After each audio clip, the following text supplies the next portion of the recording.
warahmatullahi wabarakatuh. Baik sahabat, jumpa lagi dengan kita ya. Kita berjumpa lagi dalam pembahasan ilmu pengetahuan sosial. Kali ini adalah buku untuk kelas 8 ya, SMP. Ini adalah buku dari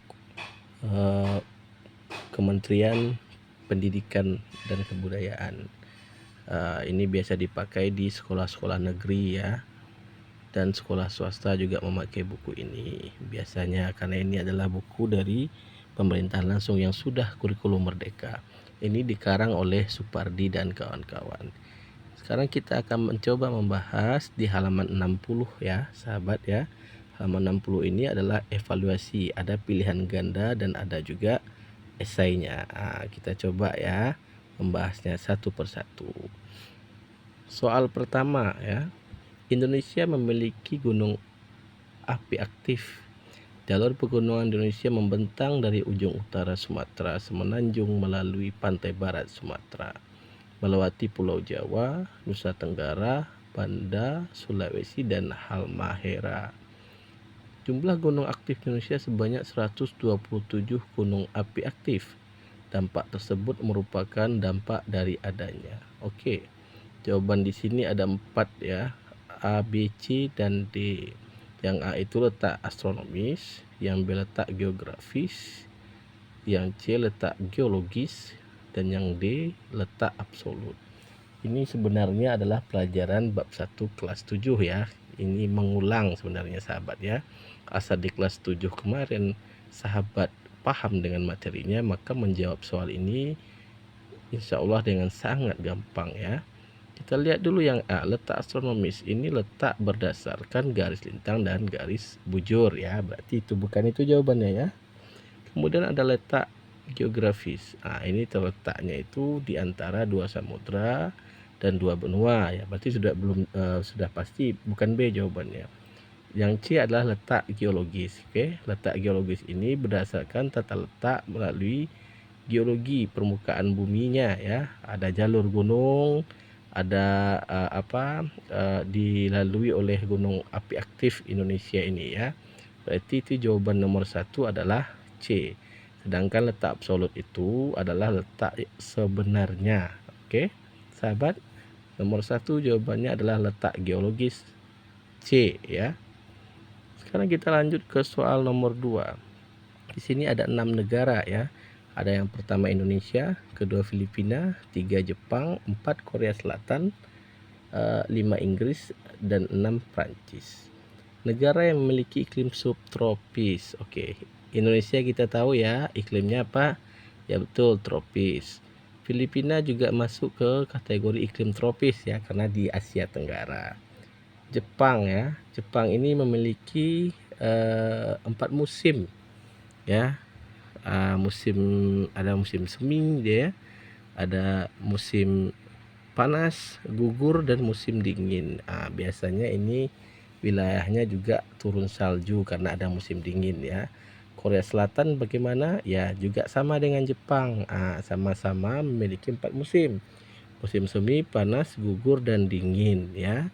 Kemudian ada Inggris dan Prancis. Ini lebih ke arah Eropa ya, dekat dengan kutub. Berarti iklimnya ini dingin ya. Dia juga punya musim semi ya, juga punya musim panas ya, dan juga punya musim gugur. Tetapi secara iklim mereka ini adalah negara yang iklimnya dingin ya. Kemudian manakah yang subtropis? Subtropis ini sedang ya, beriklim sedang, tidak terlalu dingin, tidak terlalu panas. Itu adalah Jepang dan Korea Selatan, 3 dan 4. Berarti jawabannya adalah D ya sahabat. Sekarang kita lanjut ke soal nomor 3. Hutan dapat berfungsi sebagai hutan produksi, hutan lindung, dan hutan konservasi. Berikut merupakan fungsi hutan dalam kegiatan produksi. Oke, hutan produksi berarti hutan yang menghasilkan bahan baku untuk pembuatan produk dan jasa. Itu arti dari hutan produksi. Kalau hutan lindung itu adalah hutan yang melakukan perlindungan ya, untuk penyangga kehidupan, pengawetan beragam jenis tumbuhan dan satwa. Uh, Oke, kita lanjut ya. Hutan lindung, saya ulangi, hutan lindung adalah hutan yang dilindungi untuk mempertahankan kesuburan tanah, ya. Kita ralat jawaban yang tadi ya, pernyataan tadi ya. Hutan mencegah terjadinya banjir, erosi, dan mempertahankan kesuburan tanah. Sedangkan kawasan konservasi atau hutan konservasi itu adalah untuk melindungi tumbuhan dan satwa yang sudah langka, ya. Berarti jawaban nomor 3 ini yang tepat adalah ya C, ya, hutan yang menghasilkan bahan baku untuk pembuatan produk dan jasa. Sekarang kita lanjut ke soal nomor 4. Ada 5 item di sini ya. Perhatikan pernyataan berikut. Pertama, luas wilayah. 2, suhu dan kelembapan udara. 3, posisi strategis. 4, jumlah penduduk. 5, isolasi kepulauan oleh lautan. Faktor geografis yang mempengaruhi keberagaman budaya. Oke, keberagaman budaya ya. Budaya itu beragam karena faktor geografis, berarti letaknya ya. Letaknya, berarti kalau letak berarti posisi strategis masuk ya. 3 masuk. Suhu dan kelembapan udara itu mempengaruhi juga ya. Semacam keragam kebudayaan, berarti 3 dan 2 itu masuk di kategori jawabannya ya. Berarti tinggal satu item lagi ya, luas wilayah juga mempengaruhi keanekaragaman budaya. Berarti jawabannya adalah A, 1, 2, dan 3. Sekarang kita masuk kembali ke soal nomor 5. Pengaruh Hindu di Indonesia melalui jalan damai yang dilakukan pedagang India melalui jalur laut. Perdagangan pada masa itu sedang berkembang karena jalur sutra yang menghubungkan India, Cina melalui jalur laut dan melalui wilayah Nusantara. Pada pernyataan dari teori, oke, ini teori apa ya? Katanya jalur sutra ya. A, teori Waisa. B, teori Brahmana. C, teori kesatria. D, teori arus balik ya. Ini sebenarnya adalah teori dari Van Leur ya. Kalau kita tahu itu namanya teori kasta ya. Teori kasta, teori Van Leur ya. Ada juga teori arus balik. Apa itu teori arus balik? Teori arus balik ini adalah teori di mana orang Indonesia belajar langsung ke India ya, untuk paham tentang agama Hindu. Setelah paham agama Hindu, maka dia kembali ke Indonesia untuk mengajarkan agama Hindu. Itu namanya teori arus balik. Kemudian ada teori dari N.J. Krom ya, Prof. Dr. N.J. Krom ya. Teori ini adalah teori kedatangan para pedagang dari India. Selain melakukan perdagangan juga memperkenalkan ajaran agama. Kira-kira ini ada pedagang nggak? Ada, perdagangan. Dan sebenarnya ini sangat gampang ditebak ya, asal tahu kasta dalam agama Hindu. Kasta tertinggi adalah Brahmana. Kasta keduanya adalah kesatria, kemudian Waisa, kemudian Sudra. Brahmana ini kaum pendeta, kesatria ini adalah kaum kerajaan atau bangsawannya. Kemudian bangsawan di bawahnya ada Waisa, yaitu pedagang. Terakhir Sudra ya, kaum yang kastanya paling rendah, diisi oleh orang-orang biasa. Jadi jawabannya kalau udah menyangkut ke perdagangan, itu cocoknya adalah teori Waisa ya. Nomor 5 jawabannya adalah A. Oke, sekarang kita lanjut ke bagian B, esai ya. Bagaimana pengaruh iklim terhadap keragaman sosial budaya di Indonesia? Oke. Ketika jawabannya bagaimana, maka kita harus mempunyai alasan yang kuat untuk menjawab soal pertama yang esai ini ya. Bagaimana pengaruh iklim? Oke, iklim di Indonesia namanya iklim tropis ya. Kemudian kita punya musim, yaitu hujan dan musim panas. Tentu hal ini akan mempengaruhi yang namanya jenis pekerjaan di Indonesia ya. Jenis pekerjaan itu dipengaruhi juga oleh iklim ya.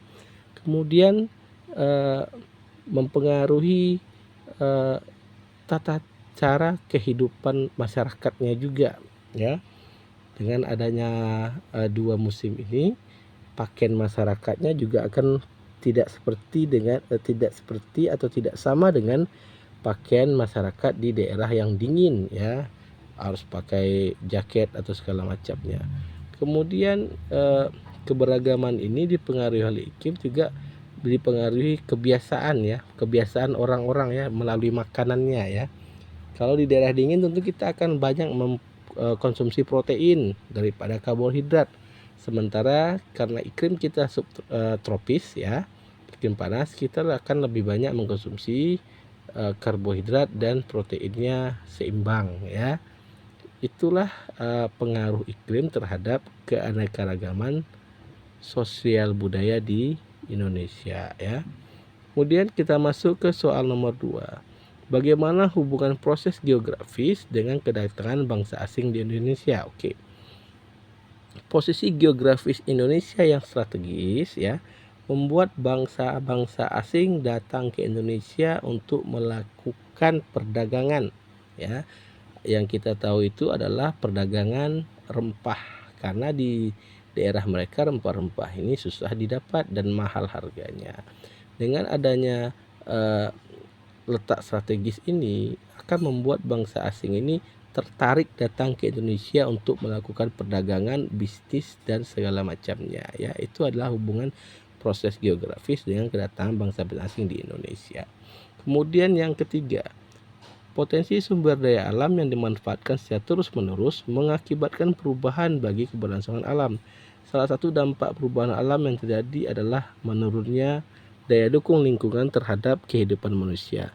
Jelaskan faktor yang menyebabkan perubahan potensi sumber daya alam. Oke.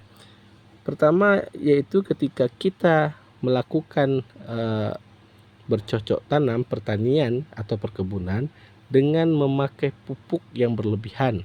Kita tidak menjaga lingkungan nih ya.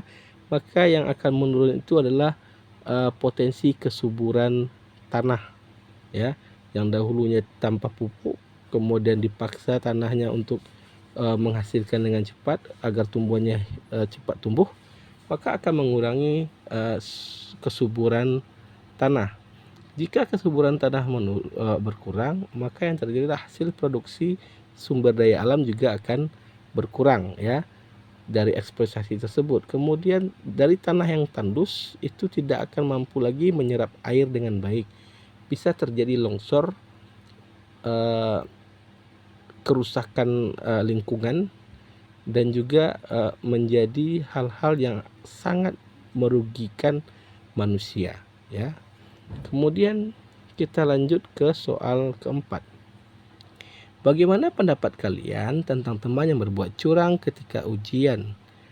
Dan apa yang akan kalian lakukan? Apakah perilaku tersebut melanggar norma? Jelaskan. Oke. Yang pertama yang harus kita pahami di sini ditanya norma ya. Norma. Norma itu ada banyak sebenarnya. Ada norma agama, norma kesopanan, kesusilaan, dan ada norma hukum. Ya. Kalau di sekolah tentu akan ada 4 norma tersebut sangat terkait ya. Apalagi sifat mencontek. Sifat mencontek ini adalah kita sebut curang dalam ujian itu mencontek biasanya istilahnya ya. Berarti tidak jujur. Tidak jujur itu masuk ke norma apa ya sahabat ya? Ketidakjujuran ya. Ketidakjujuran itu masuk ke norma susila ya. Berarti melanggar norma susila. Kemudian juga melanggar norma agama, karena agama kita pasti apapun itu agama di Indonesia ini pasti mengajarkan tentang berbuat jujur ya. Kemudian apa sikap kita atau apa yang akan kita lakukan? Tentunya kita akan memberi sedikit teguran, karena ini hanya melanggar sebuah norma ya, bukan norma hukum yang dilanggar ya. Memberi teguran dan semacam peringatan kepada teman kita tersebut agar dia belajar dengan baik dan percaya diri, kemudian berbuat jujur ketika ujian, karena hasil dari ujian tersebut akan nantinya menjadi cerminan dari perilakunya juga. Untuk apa dia menggunakan hal curang agar mendapatkan nilai tinggi, sementara hal itu didapatnya bukan dengan cara yang baik. Oke, sahabat, sekarang kita lanjutkan ke soal kelima ya. Terdapat teori masuknya agama Hindu-Buddha ke Indonesia. Teori yang paling kuat menurut pendapatmu, jelaskan alasan dan bukti-buktinya. Oke. Ada banyak sekali teori-teori masuknya agama Hindu-Buddha ke Indonesia. Kalau menurut pendapat dan bukti-buktinya yang paling dekat ya, atau yang paling kuat, ini menurut pendapat sahabat sebenarnya ya. Sekarang kita coba berpendapat. Kalau saya lebih cenderung ke teori Waisa untuk masuknya agama Hindu di Indonesia ini ya. Kenapa saya lebih suka ke teori Waisa? Karena yang namanya perdagangan ya, Waisa itu kaum pedagangnya ya, kaum saudagarnya, pasti akan cepat adanya interaksi antar negara ya, tidak hanya antar wilayah tapi antar negara. Dengan berdagang maka orang akan mengenal itu orang dari bangsa mana yang datang ke tempat kita. Kemudian dalam perdagangan tentu akan ada komunikasi. Dari komunikasi tersebut tentu akan ada yang tahu bahwa ini cara berdagangnya sangat baik, ini cara berdagangnya ada aturan yang baik. Tentu nantinya lama-kelamaan orang akan bertanya, Anda dari mana, asalnya untuk siapa, dan orang itu akan menanyakan ini sebuah ajaran dari sebuah agama yang namanya Hindu ya. Jadi saya lebih cenderung ke teori Waisa ya. Kemudian kalau untuk masuknya agama Buddha ke Indonesia, saya lebih tepat memakai teori arus balik ya. Teori arus balik ya. Teori arus balik ini di mana orang Indonesia ini belajar agama Buddha langsung ke India, kemudian kembali ke Indonesia untuk mengajarkannya. Buktinya ini saya lebih senang membuktikannya dengan adanya dua pendeta Buddha yang sangat hebat di Indonesia, yaitu Sakyakirti dan Dharmakirti. Ini hidup pada masa kejayaan Sriwijaya. Oke sahabat, sampai di sini dulu pembahasannya kali ini. Semoga bermanfaat ya. Terima kasih. Assalamualaikum warahmatullahi wabarakatuh.